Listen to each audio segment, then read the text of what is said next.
And the last part is to add measurements to all these lines to prove we did it right.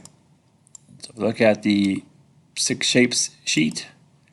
On a label these numbers on those lines to prove we did it right.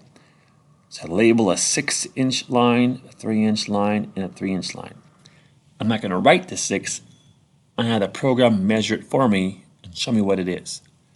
So to do that, I use my tool. It's called the Dimensions tool. Here I don't want to click. I just want to hover. Hover somewhere over the line, not on the end point, not in the midpoint, somewhere on the line. Hover, it turns blue. Not clicking at all, it's hovering. You hover, it turns blue. Click, drag, and drop. That is a 6-inch line. Hover, not on the ends or middles. Hover over the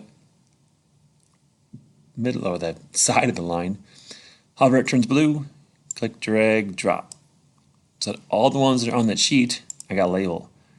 That's a 3. Label all of these, and then that little zone there.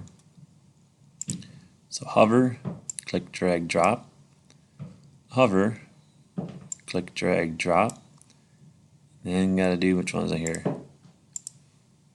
All of those, and up and back. Okay. So hover, click, drag, drop. Is hovering, clicking, dragging, dropping. All those lines. That proves that this is the size of the line that they asked for, and this is the size of the line that we built. If you go to midpoint and click, you get little lines. It doesn't know where to go from. Let's hit the escape button. Try it again. Hover, click, drag, drop. This line is ready to go as far as mentioning goes.